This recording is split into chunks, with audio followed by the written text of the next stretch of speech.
Hi, everyone. My name is Rosemary Denny, and I'm the founder of Wealth Matters Consulting. We work with wealth advisors across a broad platform of marketing and communications and public relations disciplines. And today we're going to be talking about frequently asked questions that we're hearing now from advisors.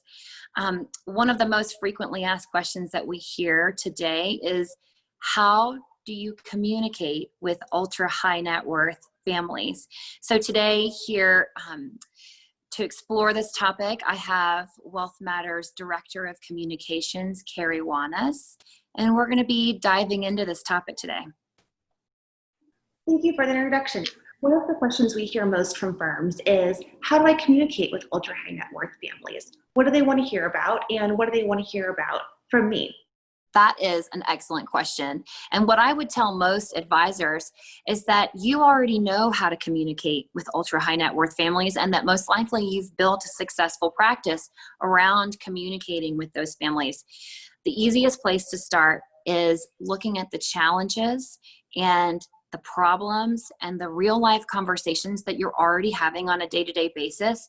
Those types of anecdotes can help you to create content that is relevant, it's timely, it's interesting, and most importantly, it's created specifically for the audience that you're trying to reach.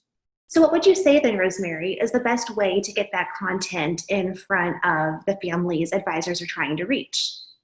Great question. I think so often we sort of revert back to the tried and true written commentary, the several pages long white paper, but now that's not really the best way to reach the audience. We have found that using a variety of different content mediums is the most effective way of reaching a broad audience of families. This would include everything from video. This would include video interviews. This would include commentaries that you would write, case studies with stories about how you've helped clients. Something else that we've seen a lot of success with recently has been the creation of podcasts. This is a great way to get your content out to a very broad audience. The more content mediums that you use, the more eyeballs you're going to have on your content. And at the end of the day, that's what we want. I think you make a great point. Everybody engages with content differently and learns differently. How would you recommend that your clients, your prospects, industry colleagues get a hold of your content, engage with it, and be receptive to reading it or listening to it? The most important way to distribute your content, believe it or not, is a good old-fashioned phone call. Personal outreach with intentionality behind building those relationships is really where you're going to be the most effective. A personal phone call telling a client or a prospect, "Hi, Mr. or Mrs. Smith, we had a great podcast with an estate planner that I know you're going to be interested in because we had that conversation 6 months ago about all the questions that you had.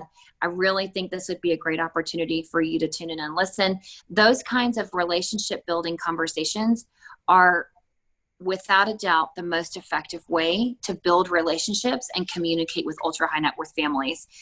Beyond that, mass communications are excellent for getting the information out to a very long list of people in a way that is measurable.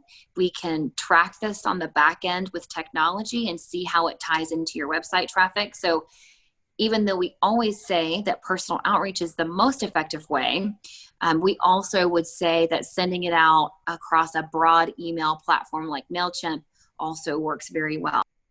The most important thing to remember when it comes to communicating to ultra high net worth families is to use all the tools in the toolbox. Another effective way to get across is use social media as a conversation starter. While we wouldn't recommend social media to be the only platform that you use, we have seen that it's a very effective way to get a lot of eyeballs on your content in a way that's going to draw people to your website to see your brand and message. A lot of effort goes into producing a piece of content, and we want to make sure that it has longevity and that it reaches its full potential in all of our different platforms. That obviously includes email. Mass communication, like Rosemary said, is an excellent resource. It also comes with excellent tracking, so you can see who's engaging with your content, often the hardest part of starting content and communication with clients is getting started. Where would you recommend that firms go from here if they're looking to engage with ultra high net worth families? I think the first step is being really specific about who you're trying to reach. Figuring out who your target audience is always the first step. The target audience cannot be anyone with $25 million and above. We are describing real people. So we want to get very detailed and very real with the description of who we're trying to reach in age demographics, in geography, in professions, whether or not they're business owners. These are things we want to explore and make sure that the content that we're producing really speaks to that specific audience. The next step is to really hone in and identify 3 to 4 specific challenges, problems, conversations you want to highlight. Identifying those real life situations that you want to talk about is very helpful, and that's going to give you a place to start as you begin your marketing campaign. The next step I would say is to not hesitate, just jump right in and start producing the content. And I would also suggest that the way you start is the way you're most comfortable. Absolutely. And once you get started, it's important to remember that consistency is also very important. You can have a very, very strong start, but it does take a lot of time to build an engaged audience. It takes a lot of time and a lot of consistency. And often we hear from firms, they just don't have the time it takes to put into the constant production of content and then distributing it out through the channels that we talked about. So often firms have found a lot of success when they look to an external resource to help them develop the content and then get it out in front of their audience. Exactly, Carrie. And that's going to allow the advisor to put all their attention on their clients and that personal outreach that we know is so effective. Carrie, thanks so much for joining me in this conversation. In our next recording, I want to talk about marketing strategies for wealth advisors that are going to help grow a business development pipeline in a time when face-to-face meetings and events are no longer possible, using these digital platforms that we're all trying to get used to. That sounds great, Rosemary. It's been great chatting, and I'm looking forward to the next conversation.